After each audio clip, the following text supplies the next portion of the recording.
시청자 여러분 안녕하십니까? 국민과 대통령 후보와의 라이브 정책 검증의 시간, 오늘은 팔팔한 마음으로 함께 하겠습니다. 저는 오늘 박찬주 후보님을 모시고 진행하게 될 아시아투데이의 이승보. 네, 전 정치심리연구소 김신혜 소장입니다. 반갑습니다. 네, 우리 후보님 환영하겠습니다. 예, 반갑습니다. 후보님, 저희는 자체 발광 소개를 하고 있어요. 네, 후보님 저도. 다 아시지만 또 직접 소개를 해주시면 좋겠습니다. 예, 제가 여러 스튜디오를 다녀봤지만 이렇게 활기차고 힘이 넘치는 스튜디오에 오니까 제가 좀 기가 눌리는 것 같습니다. 우리 시청자 여러분 감사합니다. 안녕하십니까? 20대 대통령 국민의힘 경선 후보 박찬주입니다.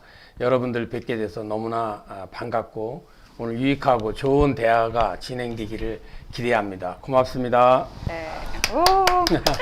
아니, 저희 또 오늘 충청 향후입니다. 네, 저도 천안 출신인데. 충남 서천. 와, 우리 대장님 또 네. 충청의 자랑 아니십니까? 그럼요. 네. 저도 천안에서 태어나서 네. 초중 고등학교를 다녔죠. 20년. 아니, 오빠예요, 오빠. 아유, 동네 말씀 좀- 오빠예요. 말씀 좀 빨리 해요. 아주 그냥 숨 넘어가. 아이고, 오빠 돈 벌어 가요. 아유, 환장하겠네 도대체. 네, 충청 대망론이 있는 예. 네, 지금 이 시점에 정말 또 대한민국을 지켜주실 군인 출신의 대통령 후보가 나오셔서 너무 저희가 신나고 또 많은 분들이 응원을 보내고 있습니다. 네, 오늘 정책 검증 또 여러 가지 이야기 나눴으면 좋겠습니다. 네. 네. 아, 우리 충청도 이렇게 뜹니다. 저는 그 태어나서 네. 사성 장군을 알 수가 없어요. 왜냐면 해병대 사령관은 3스타예요. 그리고 제 아무리 기수가 낮아도 네. 해병대 사령관이 되는 순간에 네. 국가 의전 서열이 그냥 1등으로 올라갑니다. 별 3개 중에. 와. 가장 그 제일 높은 자리로. 네. 그런데 4개는 제가 기억할 이유가 없잖아요. 네. 오늘 사성 장군을 태어나서 처음 만났어요. 오늘 일기장에 쓰셔야겠네요. 아니, 오늘 기장에 써야 돼. 국방부 장관 다 필요 없어. 사성 장군을 오늘 처음 만났는데 네. 예, 딱 천안 제가 출신이잖아요. 그 말씀을 하시니까 네, 해주세요. 이제 사성 장군의 의미에 대해서 하나만 좀 제가 네. 덧붙이자면 예를 들어서 대통령이나 국무총리 누구도 예. 뭐 또 이렇게 선거가 되고 추천이 되면 뭐 1년이든 2년이든 3년이든 네. 시간에 제한 없이 될 수가 있어요. 그렇지만 대장이 되기 위해서는 일단 소위로 인간해야 되고 그다음에 그 계급을 다 거치지 않고는 대장이 되지 않습니다. 결국은 대장이 되려면 한 35년은 기다려야 되는 거죠. 정말 그 분야에서요? 이무기가 잠룡이 되어가지고 네. 와. 대룡이 되려면 승천한 용이 되려면은 대장까지 가려면 30년에서 네, 대한민국 최소한. 군 최소. 역사에 아주 예. 네, 모든 것을 알고 계시겠네요. 그렇죠. 그리고 35년간에. 대장 이상 이제 국가 1급 비밀을 취급할 수 있는 네. 자격을 갖게 되고 네. 또 35년간의 과정을 통해서 어떻게 보면 35년 동안 검증을 받는다고 생각이 되겠죠. 그런 면에서는 대장이라는 계급이 저 개인의 또 자부심도 있지만 네. 우리 군에는 또 권위, 우리가 권위적인 거는 안 좋지만 권위가 없으면 안 되는 거죠. 맞습니다. 그렇죠. 무관은 기본이 권위입니다. 그렇죠. 예. 아유, 우리 팀장님께서 해병을 다니셨죠. 단어의 선택이나 감각이 너무 뛰어나셔가지고 제가 네. 육군사관학교 갔었어야 되는데. 한 번 해병은 영원한 아, 일입니다. 그러네요. 아니 근데 박찬주 대장님이 또 말씀을 너무 잘하세요. 왜냐면 군 아, 예. 출신이 말을 이렇게 잘할 거라고 사람들이 예상을 못했다가 아니 워낙 좀 어릴 때부터도 말씀 잘하셨나요? 저 원래 네. 성격은 좀 네. 약간 조용하고 아, 차분한. 그러세요? 벌써 얼굴이 내성적이시잖아요. 예, 아, 약간 오로지 그러시구나. 적가와의 싸움에만 불문하시는 그 외모. 예.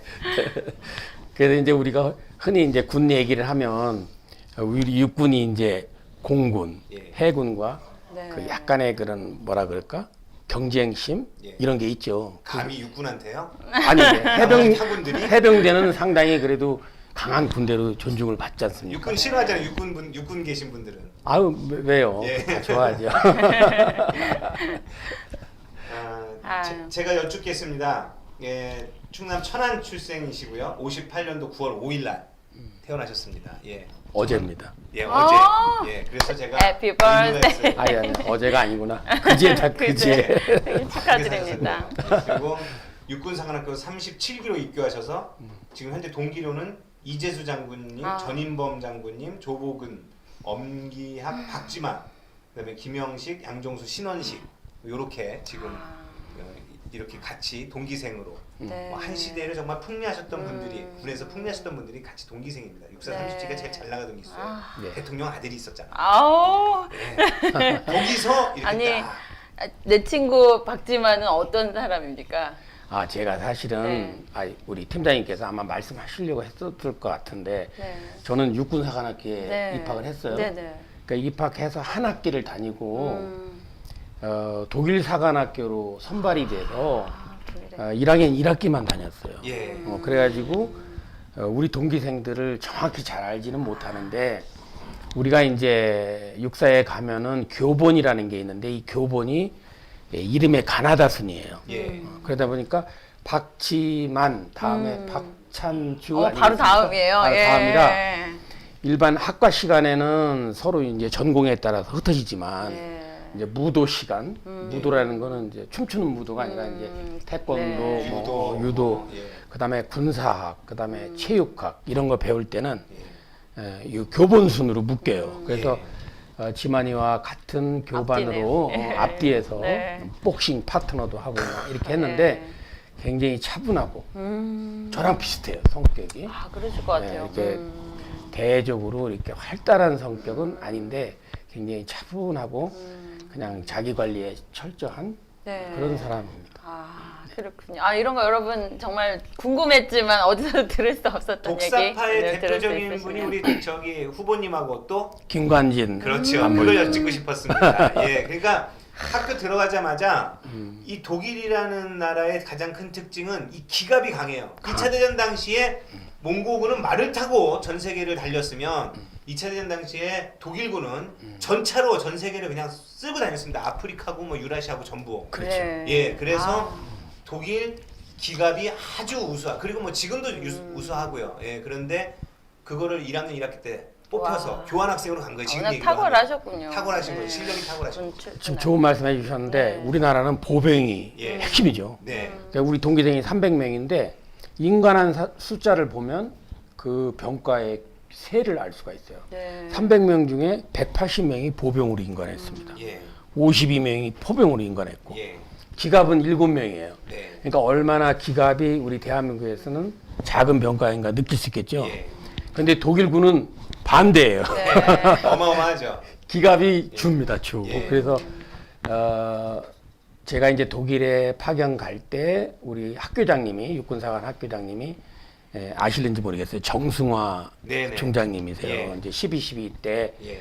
그 수모를 겪으셨던 분인데 그분이 이제 저에게 임무를 주신 게 저희 독일 사관학교 제 앞으로도 한 15명 한 기에 한 명씩 갔으니까 한 기에 한 명. 예. 아, 그랬는데 최우 학생이었네. 1%시네요. 아유 뭐 그거는 아닌 것 같고요. 저는 좀 뭐 운이 좋았어요. 우리 사실은 정승화 중장님이 이제 시험을 봐서 4명을 선발해 가지고 이제 4명을 앉혀놓고 면접을 했습니다. 예. 그러면서 정승화 중장이 물으시더라고. 아버지 뭐 하시냐고. 우리 미그 아버지 뭐 항상 하시냐고. 궁금하잖아요. 아버지 뭐 하시냐고. 그러니까 물어보니까 우리 동기생이 네. 아버지도 뭐 대학 교수십니다. 또 한 사람은 뭐 기업을 운영하십니다. 네. 이렇게 했는데 저는 이제 아버지가 농사를 지으시니까. 빈농의 자제니까. 네. 그래서 저희 아버지는 농사를 짓고 있습니다. 이렇게 말씀드리니까 무슨 농사를 짓냐고 아주 꼬치꼬치 이걸 관심 갖고 물어보시더라고. 예. 그래서 이제 벼도 뭐 13마지기 있고 또 진짜 진심인 고추 농사 거야. 짓고 재벌이시네요. 네. 영농재벌. 누에도 키우고 누에도 키우고. 그런 말씀을 드리다가 네.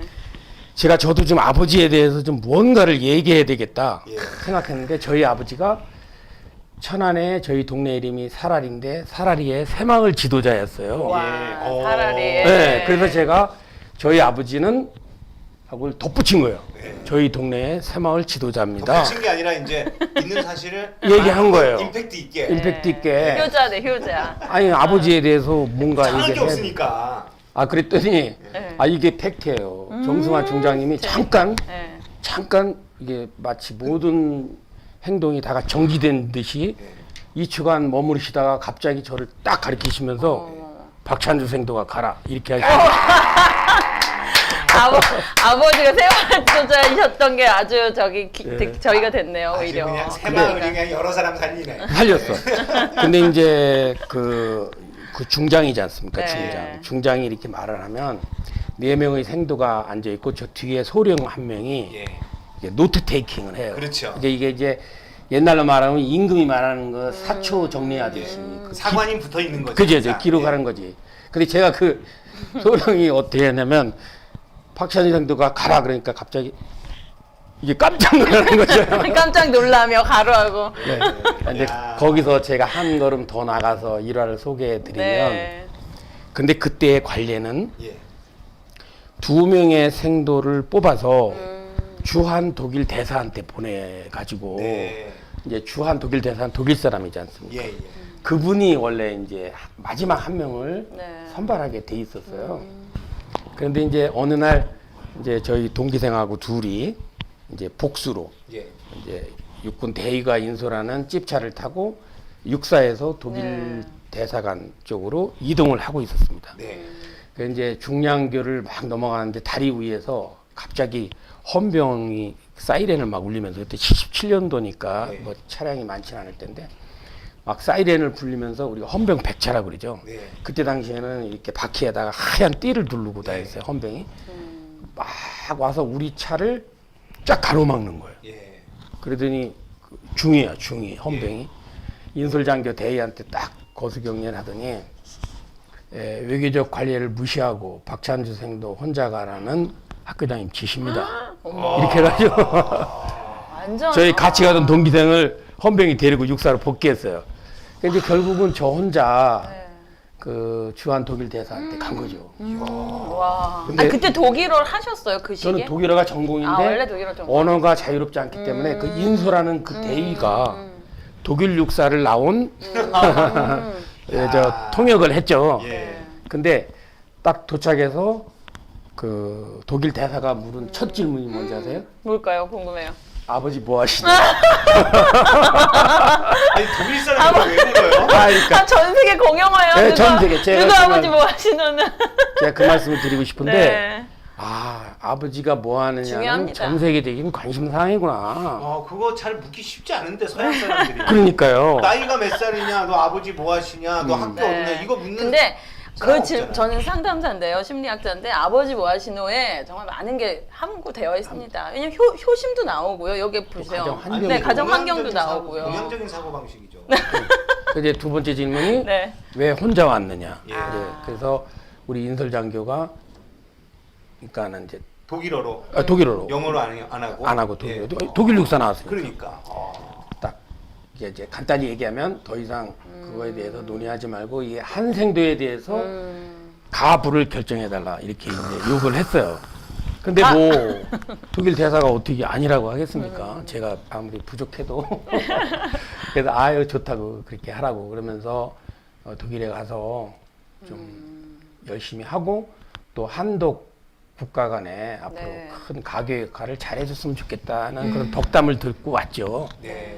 그래서 이제 복귀해가지고 생각을 해보니까 이게 이제 어머니한테 빨리 알려드려야 되지 않습니까? 내가 네. 독일 간다는 사실을. 국가가 나를 예, 예. 근데 이제 제가 그때 이제 방법이 뭐냐면 이제 저희 동네에 막 전기가 들어왔을 때 이제 막 들어오는 텐데 그때는 전화가 없어서 예. 이장집에. 예, 예. 아 어떻게 하세요? 아버지 어머니 빨리 와가지고 어머니 또 반일하다가 또 충청도 알아. 그 정설 알아. 바로 그거에서 사장님은 또 한 20분 있다가 어머니 저요. 찬주 독일 간대요. 뭔 일이냐 그. 아이고 저 독일 유학생 합격해 있어. 아이고 장하다 내 아들. 이렇게 됐죠? 바로 그건데 아주 그냥 그 중간은 생략을 하고 네. 제가 어머니한테 반일하다 오신 거예요 진짜로. 어머. 그래서 말씀을 드렸죠. 어머니 저 독일 가랍니다. 그랬더니 어머니가 하시는 말씀이 독일이 어디야? 아니 도대체 네가 뭘 잘못했니? 왜 끌려가냐고. 독일을 왜 가냐고 이제 그런 에피소드가 있었는데 야. 이제 아니 이렇게 인간적인 박찬준 회장님을 오늘 근데 보네요. 예. 제가 독일에 가서 느껴보니까 이제 독일에 유학을 갔다고 그래서 오랜 기간을 있다 그래서 네. 독일어를 잘하는 게 아니고 학문적으로는 잘할 수도 있어요. 예. 그런데 네. 이 언어 차원에서 이게 되는 게 사관학교는 24시간 예. 아침부터 네. 저녁까지 예. 생활을 하니까 예. 야간 훈련해야지 뭐 예. 그만 거 다 하잖아. 한 진짜 네. 1년 되니까 예. 우리말을 잊어버릴 정도. 그러니까 욕부터 배우는 거야, 욕부터. 군대 기분이 아, 군대 여기니까. 기분이 여기니까 너무 정신을 빼놓으니까 이게 우선 첫 번째 영어 잊어버려, 영어. 예. 제가 어느 날 오늘이라는 단어, 예. 독일어로 이제 호이테라는데 호이테. 이게 영어로 하면 투데이잖아. 네, 투데이가 기억이 안 나. 투데이가 기억이 안 나는 거예요. 그래서 제가 내가 이걸 생각해내지 못하면 나는 위험해진 신호일지도 모른다는 생각에 그 오늘이란 단어를 누구에게 묻지도 말고 사전도 안 찾아보고 알아내기 계속 위해. 알아내기 위해서 노력을 했는데 재밌으셔. 생각이 안 나는 거예요. 예. 네. 아니 생각 안 나도 어떻게 했어요 이거? 나중에 이제 우리 사전 충청도. 찾아봤지. 그리고 꿈을 꾸면 이게 진짜 허풍이 아니라 꿈에서 나. 어머니가 독일어로 얘기를 하는 거야. 저한테. 재밌다 이거는. 진짜 꿈속에서 나중에 생각해보니까 이 현상이 뭔가 그 거기 이제 적응을. 제가 네. 그렇게 한 독일 사관학교를 한 2, 3년 다니고 네. 밖에 나가서 제가 뭐 누구한테 이렇게 독일어를 하면은 다 이래요. 이봐 젊은 양반 당신 독일어 도대체 어디서 배웠냐. 어서 배웠냐. 네. 아, 그래서 제가 이제 재밌네요. 예. 너무 이 말이 이게 예. 길게 돼서 혹시 우리 PD님이 재밌으니까 괜찮죠? 아 너무 재밌는데요. 재밌으니까 괜찮은데 안보 정책 얘기하라는데 일단 요 얘기는 요 얘기는 많이 마무리라고. 됩니다. 예. 예. 네, 그 후에도 제가 안보의 독일 시작이네. 유학을 군사유학을 4번 갔어요.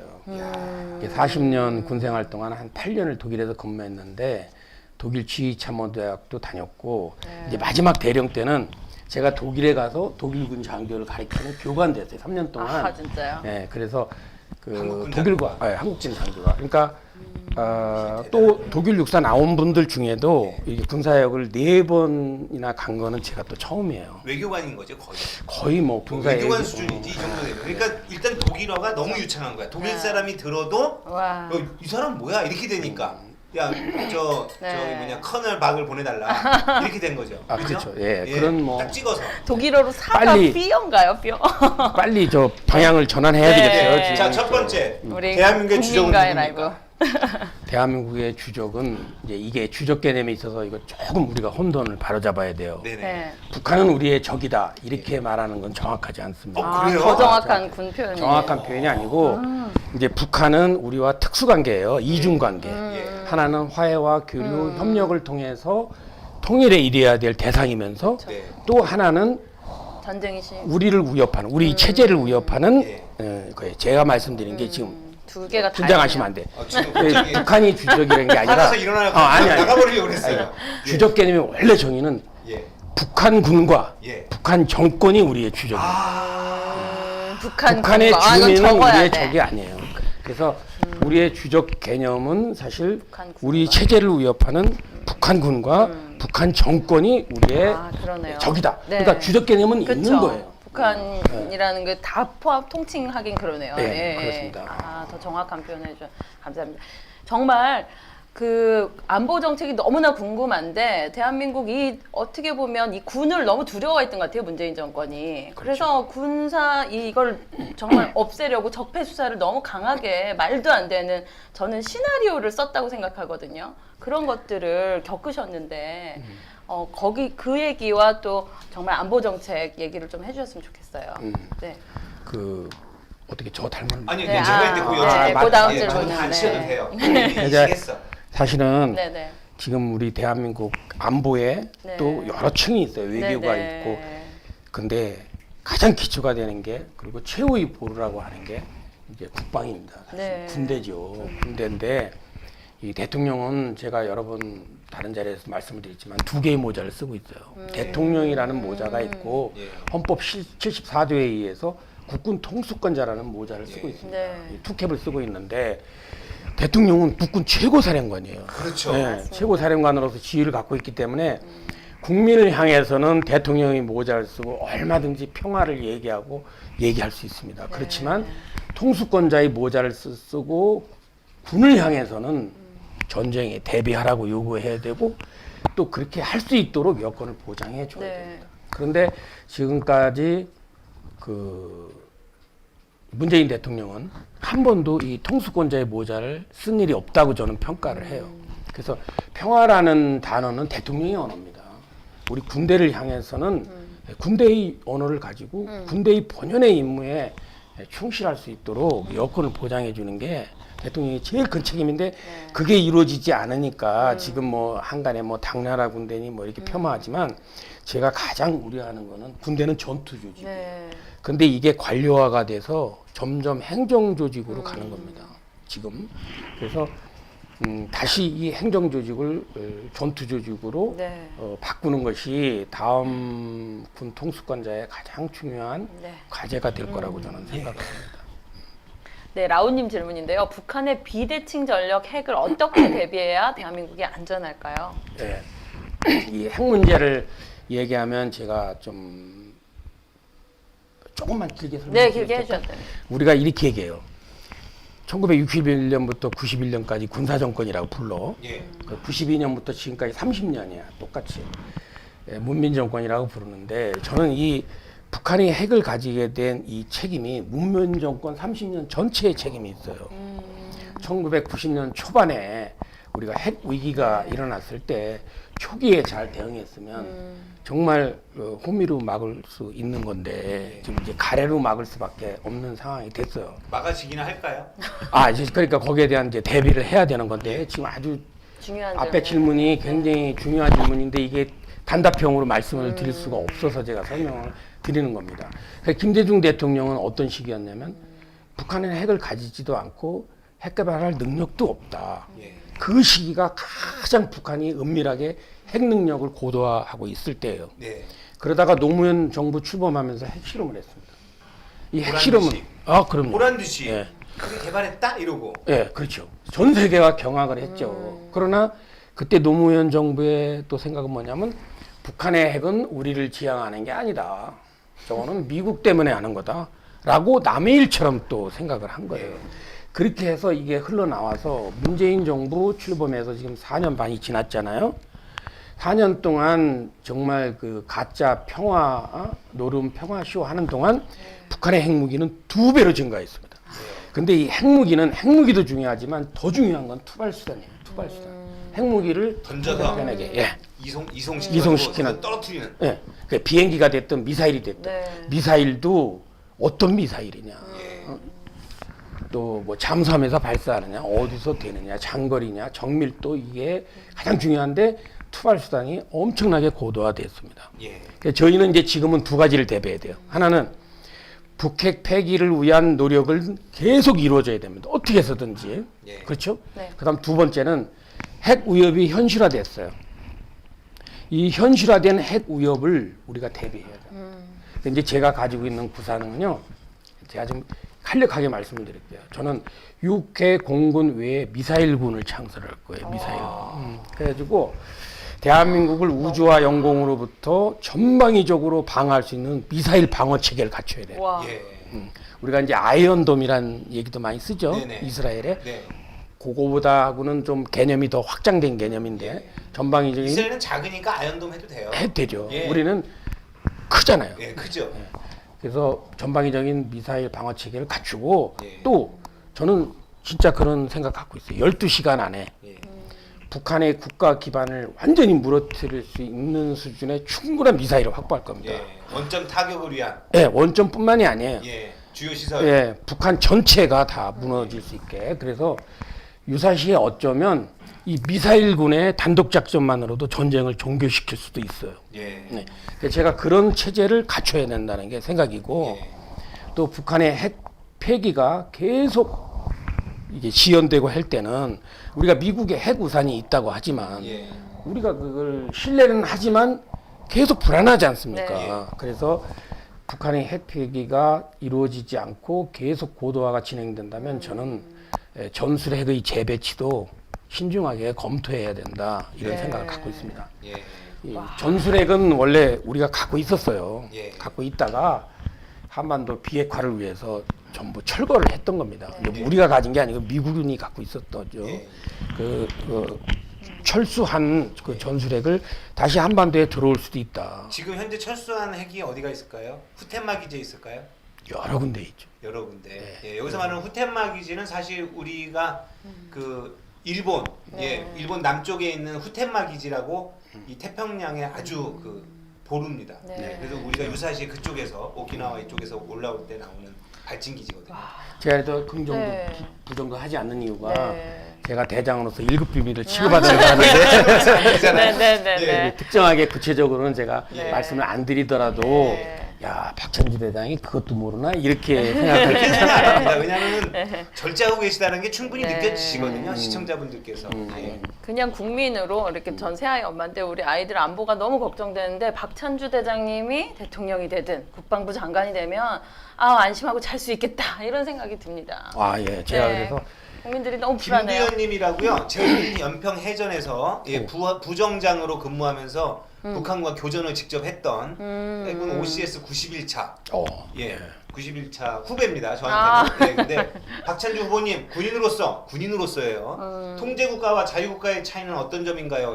철학적인 질문을 했어요. 아니요, 저거 예. 굉장히 중요한 질문. 중요한 질문이죠. 이분은 저를 지금 유심히 보고 계십니다. 보고 계십니다. 아, 예. 관찰자 시점에서. 관찰자고 질문이 다르구나. 본인도 저게 차이가 뭔지 알고 계세요. 아. 알고 계시면서 네. 질문을 하시는 건데 우리 대한민국은 자유민주주의 국가입니다. 그리고 네. 헌법 제가 몇 조인지는 모르겠는데 하여튼 4조 정도에 있을 거예요. 네. 우리의 통일은 자유민주주의 기본 질서하에서 통일을 이루는 겁니다. 그런데 우리 자유주의라는 거는 이제 자유민주주의는 우리의 기본 자유국가는 기본인데 제가 이제 통제국가라는 이름을 붙인 거는 이게 상징적이에요. 그 문재인 정부가 출범해서 예. 너무나 많은 입법 수단 우리 뭐 많잖아요. 지금 언론 재갈법부터 시작해서 예. 뭐 전단 무슨 뭐 금지법부터 시작해서 이건 대표적인 거고 부동산 정책도 그렇고 모든 게 규제 중심으로 규제를 통해서 국가를 운영하려고 하다 보니 예. 이 전방위적으로 국정 전반에 걸쳐서 규제가 난무하고 있다. 예. 그러니까 국민들이 숨을 쉬기가 어려운 거예요. 통제국가로 가고 있는 거예요. 그래서 제가 그거를 비유를 통제국가라고 해주신 부르는 거구나. 거예요. 그래서 이 통제국가를 네.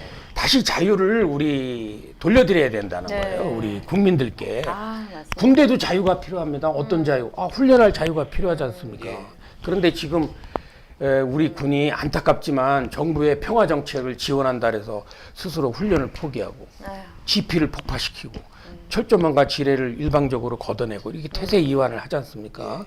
그러니까 우리 군대도 자유를 가져야 돼요. 행동의 자유를 그럼요. 우리가 할 수 있는.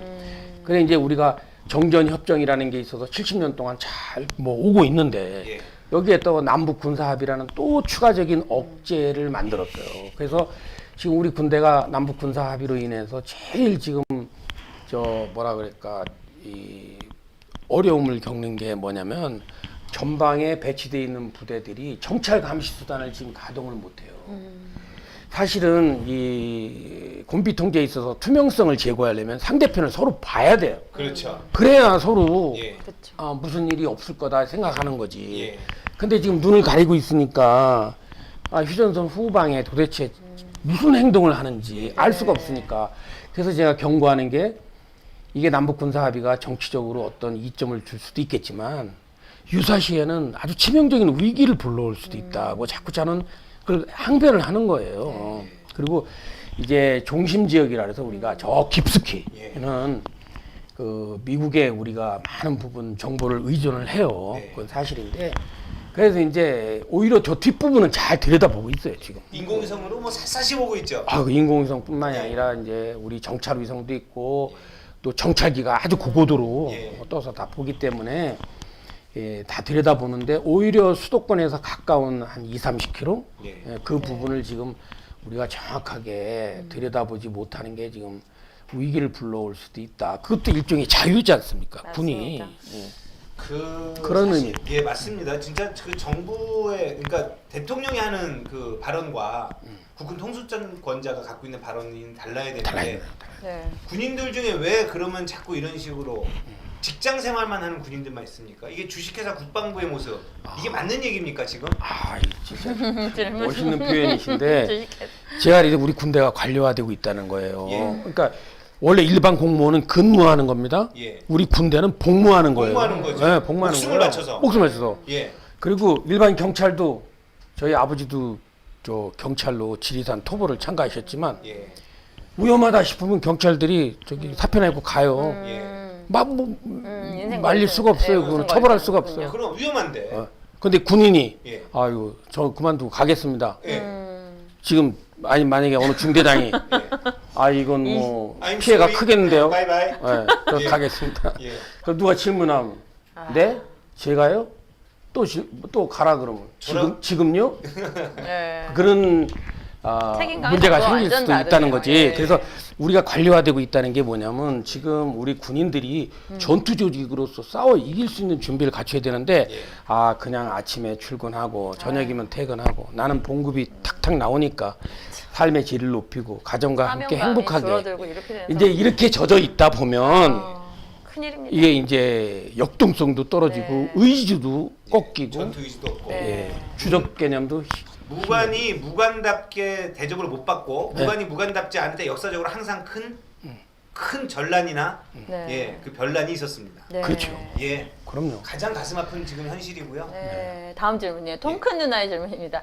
국방 예산을 감소하고 감시 초소를 축소하고 사단 줄이라는 것이 사단 줄이라는 것이 안보에 영향이 없는 건가요? 아유 치명적이죠. 저건 뭐 예. 그 이제 국방 예산이 지금 이제 저는 병사들 봉급 올리는 거 예. 누가 그 반대하겠습니까? 예. 그런데 국방 예산을 늘리면서 이게 이루어지면 괜찮은데 예. 이 국방 예산이라는 게 거의 8, 90%가 경직성 예산이에요. 네. 그래서 이제 방위력 개선이라 해서 우리가 미래를 위해서 투자하고 무기를 개발하고 하는데 너무나 예산이 계속 압축을 받고 있습니다. 예. 그렇기 때문에 저는 이제 이러한 국방 예산이 뒷받침 없이 무조건 늘려나가는 거에 대해서 좀 우려를 하고 있고 네. 지금 얘기했듯이 뭐 초소를 없앤다. 제가 하나만 예를 들어볼게요. 네. 남북 군사 합의에서 보면 각자 20개씩 GP를 없애자 했어요. 근데 북한군은 이건 공개된 거라 말씀을 드릴게요. 예. 160개 있어. GP가 예. 비무장지대 안에. 예. 근데 우리는 60개 있어. 예. 거기서 둘 다 20개씩 줄이면 누가 도대체 손해를 보는 거예요. 예. 그런 식으로 해서는 안 된다는 거죠. 맞습니다. 그리고 이제 사단을 지금 줄이는 문제는요. 사실은 저거 문재인 정부 들어서 한 건 아니고 예. 그 오래 전부터 어차피 인구 절벽 시대가 오니까 이 사단을 숫자는 줄이되 능력을 확장하자 하는 차원에서 진행을 하고 있었어요. 근데 네. 그러한 진행은 조건이 다 있습니다. 지금. 근데 그 조건이 충족되지 아까 말씀드린 예산 예. 조건이 전혀 충족되지 않은 상태에서 그냥 사단을 다 없애버리면 당연히 전투력의 감소로 이어지는 거죠. 그러니까 조건을 갖추고 줄여라 하는 게 저의 생각이에요. 예. 아니, 줄이더라도. 뭐 지금 줄이는 게 심지어는 연평도나 백령도에서 포를 인천으로 갖고 와서 여기서 포사격을 하고 다시 포를 갖고 들어갑니다. 군사합의 때문에. 네. 이거 제정신이냐고 이게. 그렇죠. 예. 아니 오늘은 안보 문제 나오니까 아, 제가 그러니까요. 속이 다 시원해지네요. 네. 다른 건 잘 몰라요 제가. 예, 안보 문제 나오니까 그냥 속이 다 시원해져가지고. 다 아실 예. 것 같은데. 자 최호영님 질문 같이 가겠습니다. 박찬주 대장님 후보님, 예, 2011년도에 26사단장을 역임하시는데 8사단으로 편입이 되어서 사라졌습니다. 26사단이 최정예 기계화 부대였는데 다시 부활시켜야 되는 거 아닌가요? 아유 공감합니다. 26사단 제가 사단장을 했거든요. 예. 기계화 부대로 보병사단을 기계화 부대로 개편을 했습니다. 26사단이 정예사단이고 수도권 북방에서 아주 중요한 역할을 정말 그 우리 군의 최후 수도권방의 최후 보루로서 정말 명예로운 부대인데 이제 없어졌어요. 예. 네, 8사단하고 개편이 됐는데 통합이 됐는데 이제 통합될 때 부대 명칭을 26사로 유지해야 된다 아니면 8사로 유지해야 된다 이런 말이 있었어요. 예. 이제 그거는 우리가 이렇게 생각을 하셔야 될 것 같습니다. 우리가 이제 기계화 사단이 여러 개가 있었는데 그거를 3개의 기계화 사단으로 만들어서 이제 초정예화하겠다. 7군단 예. 원래 생각은 그렇게 한 거죠. 그렇게 하고 또 별도로 예. 독립 예. 기계화 여단을 예. 독립적으로 여러 개를 만든 거예요. 그러니까 26 기계화 사단은 비록 해체가 됐지만 일부는 8사단으로 들어갔고 일부는 독립된 여단으로 남아 있기 때문에 제가 생각할 때는 전투력이 급격히 감소했다. 한 개 사단이 없어졌다. 이렇게 보기는 어렵고 네. 이제 다만 이제 사단급 제대를 유지하는 것과 아닌 것에 대해서는 예. 너무나 이제 비중 차이가 있어서 네. 그거는 뭐 전문가들도 여러 의견이 있어요. 그래서 네. 26사 없어진 거 저도 사단장 했는데 얼마나 안타깝겠어요. 268사단을 만들면 되죠. 아니, 그런 생각을 못 해요. 좀 진작에 말씀하시지. 질문 드리겠습니다. 징병제, 모병제 어떤 네. 게 지금 우리나라 대한민국 현실에 맞는 걸까요? 제가 결론부터 말씀드리면 이제 모병제는 이제 시기상조다 이런 말씀을 예. 저는 이제 드리는 이유가 이제 모병제를 하다 보면 엄청난 예산이 들어가요. 예. 근데 한 가지 또 간과하는 게 뭐냐면 그 다음에 이제 또 하나가 뭐가 있냐면 우리는 동원 전력을 확보해야 돼요. 예. 이제 상비 전력이 있더라도 700만, 800만. 지금 팀장님 M16 들고 이 건물 위에 가서 교차로 하라 그러면 조준 사격 가능하죠? 아이고 너무 잘하죠. 너무 잘하죠. 예. 우리 대한민국 국민들은 다 다녀오신 동원제 분들. 왜 군대를 갔다 와요. 갔다 오신 분들. 이 동원 전력을 유지하는 게 너무 중요한데 지금 이제 모병제 했을 때 어떤 문제가 있냐면 이것만 생각하셔요. 예. 네. 20살에 내가 소총수를 뽑았어. 네. 이 소총수를 60세가 먹도록 내가 쓸 수 있으면 이게 수지가 맞아요. 예. 근데 60 먹은 소총수를 쓸 수 있을까요? 45살 먹은 소총수를 쓸 수 눈이 있을까요? 안 보여. 돋보기 쓰고 저기 조준하다가 돋보기 벗고 쓰고 그래야 돼요. 관절이 아파서 관절 아프고. 하는 거. 예. 근데 이제 공격사 자대자면 안 그죠. 되고. 20살이 된 이 사람을 30대에 됐을 때는 예. 어떻게 해서든 사회로 환원시키거나 예. 교체를 해줘야 됩니다. 예. 이 병력을 무조건 모병제라 그래서 처음부터 끝까지 끌고 갈 그러니까 그 이탈리아가 그 착각한 거예요. 예. 딱 계산을 해보니까 아니니까. 아이 뭐 이거 모병제로 40년 가도 문제 없겠다. 예산도 네. 뭐 될 수 있겠다. 예. 근데 그게 아니라는 거죠. 예. 그래서 제가 만드는 이제 저 홍준표 의원님도 뭐 모병제 말씀하셨다 그래서 제가 이제 대안을 만드는 게 이걸 혼합제로 하자. 예. 저도 생각해요. 그죠. 네, 청년 실업 구제할 예산을 뭐 그래, 하지 모병- 일부를. 일부. 그래서 한 70%를 직업군으로 하면서 예. 30% 정도를 아, 좋네요. 징병제를 하되 예를 들어서 네. 군 복무기간 뭐 6개월로 줄여서 네. 그 순환을 시키든가 네. 하면서 그 대신 조건이 네. 동원 전력을 정예화해야 돼요. 예. 예. 동원 전력을 정예화하지 않은 네. 상비 전력의 축소는 그 균형을 네. 맞추는 게 아니다. 네. 정말 오늘 그리고 좀 더 천천히, 좀 더 천천히. 군대 나오신 분들은 다 안보 엄청 대통령 확찬지 이렇게. 안보. 대통령 확찬지 아. 이렇게. 예. 네, 다음 질문 할게요. 이번에 미라클 외부 이거 하시겠어요? 아니 네. 말씀하시고요. 제가 마지막 네. 질문 한미동맹만 하고 마무리 지셔야 빨리 당사로 그렇군요. 들어가셔야 돼요. 미라클 임무를 수행한 특수부대 20명에 대해서 말씀해 주세요. 어느 부대 누가 교육시키는지 5년 넘게 교육받았다고 하는데 이거 다시 한번. 그 미라클 임무 아프가니스탄. 수행한 네. 아프가니스탄. 예, 네, 그거 거기서 관련해서 혹시 저기 아시는 게? 그 미라클 임무 수행하는 팀. 그래. 예. 궁금하다고. 이거 제가 말씀드리면 한 시간 재밌게 강의할 수 있는데 나 추가로. 저기 군사비밀 1.5급 수준만 까주셔야 됩니다. 예, 거기까지만. 아프간 전쟁은요. 네. 그 9.11 테러가 있으면서 이제 열 받았죠. 모든 사람이 해가지고 저 누구야 오사마 빈 라덴을 네. 잡기 위해서 시작한 전쟁인데 2달 만에 승리했어. 2달 만에. 근데 2달 만에 이긴 전쟁을 20년 동안 관리하다 못해서 이번에 이제 빠져나온 2,500명의 희생자를 하고. 희생자를 하고.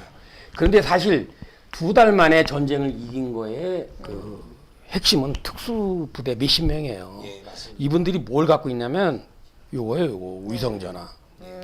요거 가지고 딱 들어가서 어느 적이 있으면 항공기나 이제 무인기를 부르는 거예요.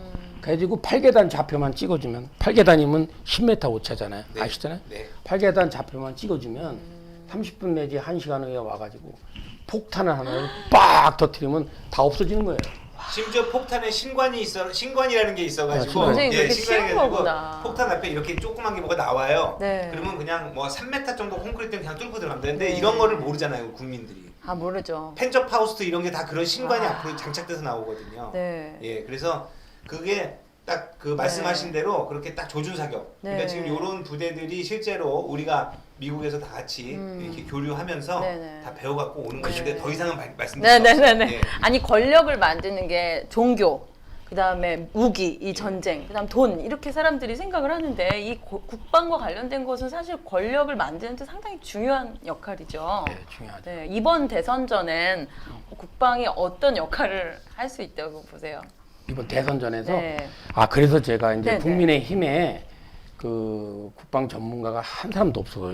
12명인데. 말도 안 그래서 되네. 우리 원로 장성들이 저한테 이제 누군가 나가야 된다. 그래서 박찬주가 전략가고 국제관계 밝으니까 당신이 나가서 역할해라. 대통령 되는 것도 중요하지만 맞습니다. 그래도 안보에 대해서 맞습니다. 그러니까 제가 대통령 되시려고 후보니까 나오신 거잖아요. 어? 대통령 되시려고 나오신 거 겸손하신 아유, 거죠. 저 뭐 네. 되고 싶죠. 제가 바꾸고 멋쩍으로. 싶으니까. 이런 대답이 참 근데- 중요해요. 이게 바로 라이브의 네, 묘미거든. 근데 예. 제가 더 마음에 드는 말씀을 드린다면 제가 대통령 후보가 됐으니까 저 예. 불러주신 거잖아요. 그렇죠. 맞습니다. 이게 나와서 맞습니다. 제가 말씀드릴 수 있는 기회도 있고 맞습니다. 주목을 해주고 제가 안보의 이제 국민들 저 깨우칠 실정을 수 있고. 깨우칠 수 있는 맞습니다. 이 기회를 가진 것이 전 보람있다. 아멘. 빨리 가셔야 되겠고 네. 마지막 질문 여쭙겠습니다. 저거보다 더 중요한 게 네. 한미동맹, 우리 한미동맹 70년 동안 블러드 릴레이션십 혈맹으로 맺어진 한미동맹을 어떻게 이렇게 무참하게 아유. 이렇게 날리는지 제가요 말씀해 주십시오. 이 한미 연합군 예. 우리는 한미 연합군이에요. 연합군이죠. 동맹이죠. 동맹이란 뜻인데 한미 동맹군, 한미 연합군은 정말 세계 최강의 군대입니다. 예. 제일 훈련도 많이 하죠. 미군하고. 이게 미군은 미군의 장점이 있잖아요. 예. 우리군의 장점이 있습니다. 이게 대한민국 군대는 미군으로부터 존경받는 군대예요. 미군들이 자기들은 능력이 크지만 한국 이 군대. 정예화된 이 한국군의 부대와 함께 싸운다면 할 수 전 있다. 세계에서 누구도 우리를 상대할 수 없다. 예. 뭐 중국이든 뭐든 인정하죠. 우리를 인정한다는 거야. 이거를 미군이 미군이 인정하는. 인정하는데 지금은 이제 미군이 인정하지 않을 만큼 너무 이제 약화된 거 아니냐. 네. 그래서 저는 제일 안타까운 게 사실 일본에 저도 한일 관계에 많이 종사를 했어요. 네. 그러니까 저도 이제 아는 사람도 있고 통화도 하고 뭐 메일 주고받는데 일본 자위대가 네. 한국군을 항상 우러러봤거든. 네. 존경하고 예. 야 우리는 언제 저렇게 저렇게 한국군 미군하고 저렇게 한 몸이라도 같이 작전을 작전을 하고 훈련하냐. 존경을 받을 예. 수 있을까? 근데 요즘에 일본 자위대가 우리 한국군을 좀 우습게 본다는 얘기를 제가 듣고 너무 가슴이 아픈 거예요, 제가. 그래서 이 한미 동맹, 한미 연합군은 우리는 우리대로, 미군은 미군대로 네. 미군의 막대한 전략 자산과 정찰 자산을 또 우리가 활용하면서 또 함께 싸우는 혈맹이에요. 혈맹이라는 건 피를 나눈 거예요. Forged in blood.